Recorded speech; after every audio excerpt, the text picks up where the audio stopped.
Welcome back. Singapore's media watchdog will be supporting more than 70 apprenticeships in over 7 media companies. These opportunities are based on a refreshed skills framework, which provides support for employers and workers to develop relevant media skills identified by authorities and the industry.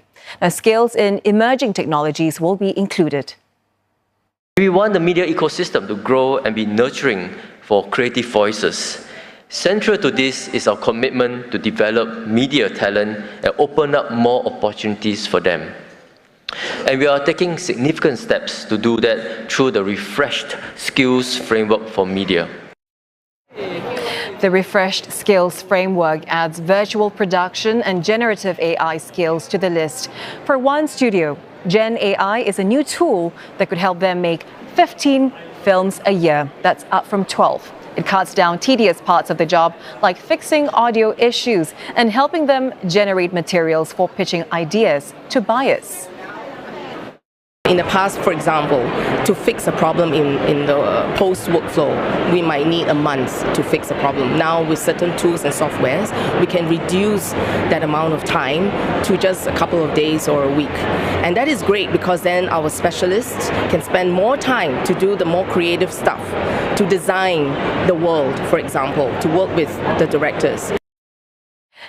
Players in the virtual production market have welcomed the skills framework as a way to develop more talent in the sector. Now, this filmmaking method combines virtual and physical worlds, which companies say can help them create unique content and stand out from the competition.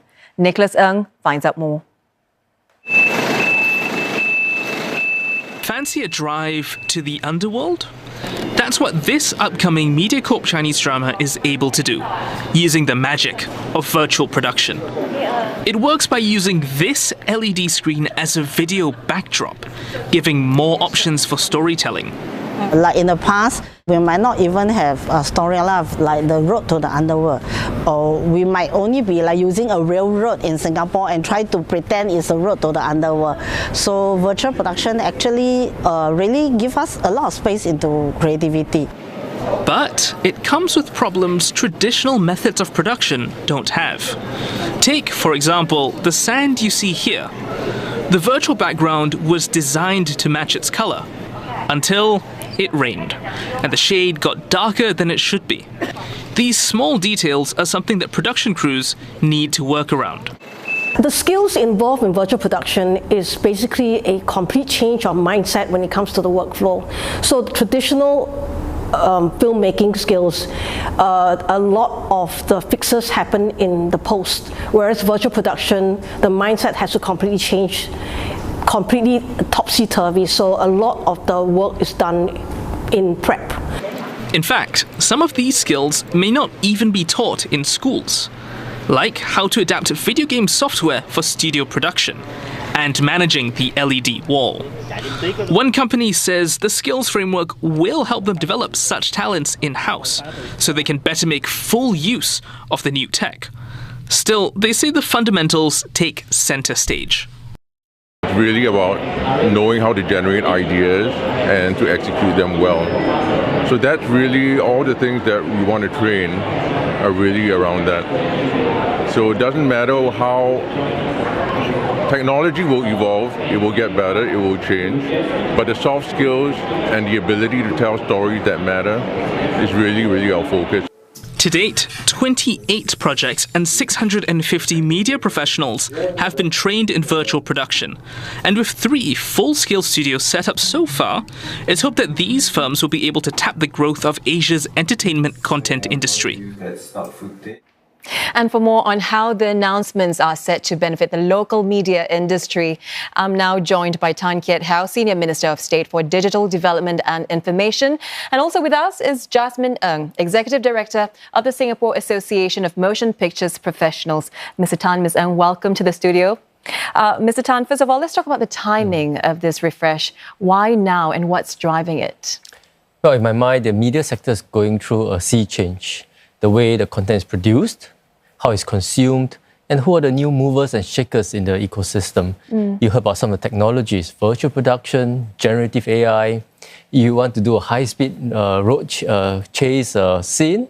Well, virtual production is the go-to method nowadays. And with Gen AI, things that used to take days are now done in hours or even minutes. So the way content is produced has changed. And consumers are consuming content in different formats, different platforms, at a preference. There's a role for feature films and blockbuster ones, but so many more kind of new content. So we have to adapt. And there are new movers and shakers in the industry who are looking to hire media professionals with the right skill set and the right technology competencies. And that's why the skills framework is being refreshed to help our media professionals adapt and seize these opportunities.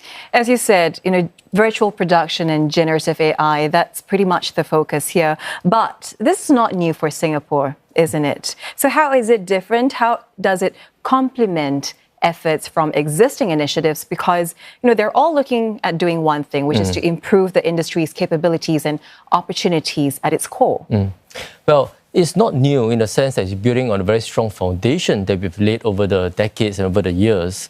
For example, virtual production builds on some of the competencies we do in 3D shooting, for example. And of course, Gen AI, if you don't have basic digital tools and platforms, you can't do Gen AI. So you're building on a foundation, layering on top of it, but importantly, creating new pathways for media professionals, because there are new roles. New competencies are needed, new skills, and employers and the schools need to refer to this skills framework to provide those opportunities. But more importantly, is the opportunity to acquire those skills in the industry. Okay, and this framework was developed in consultation with your association, Ms. Ng. What were some of the key considerations and concerns of industry players? Well, much as Ms. Tan was saying, I think right now, when you look at the end credits of any shows, you're starting to see a lot of new job titles that you go like, oh, what's that? What do they do? And the technology changes so fast. But basically, as Minister was saying, we're building on the competencies you already have. We wanted to make sure that in updating this framework, along with the other associations that we're working with and IMDA, that we are putting together, front and center, these are the jobs and these are the local needs. And this is where we can build on top of that so that we can make this useful to the IHLs for, students who are going to come graduate into the industry and become our colleagues, and also for people in their mid-careers as well. Pretty much adding value to what we already have here. That's right. And we are looking at 195 job roles across 9 tracks identified under the refreshed framework. What exactly are these roles and how many people stand to benefit from them? So as you can see, a lot of those roles may be your usual conventional core roles. But of course, as we were saying, a lot of them are new roles for which, some people are still trying to figure out what the right titles are for them. Sure. Certainly jobs like when we say VP Soups, which are virtual production supervisors, working on the brain bar, those are roles that wouldn't have fallen off your tongue so easily. Also, there's time to get creative with those exactly. titles. And as you see, just on this new studio alone, all the new technologies are coming in all the time. Yeah. So then we want to make sure that, these job roles are captured, mapped out, and so that the different competencies and skills are listed out so that these can be taught, not just at schools, but also by training centers for people looking to, upskill or to move into another parallel subsector. Mr. Tan, is there a skills gap within the media industry that we are looking to plug with this? Well, I look at this as in terms of opportunities, because the industry is moving and actually there's demand, very strong demand for media professionals with the right skill sets and competencies. And it's an opportunity for our media professionals to pivot, adapt themselves. And actually in consultation with many of the industry representatives, when we did the refresh or skills framework, one message was crystal clear. You have a refreshed competencies, but the most important is to have hands-on industry practical experience. Because you can study this, you can learn the skills from a textbook, but you need to go on set, learn from the masters, and pick those skills up. And speaking of having hands-on practical experience, IMDA will also offer more company-led on-the-job training through apprenticeship. Who will stand to benefit from this new initiative? Well, we have identified about 70 opportunities with seven media companies. This is a start. We hope to scale up over time.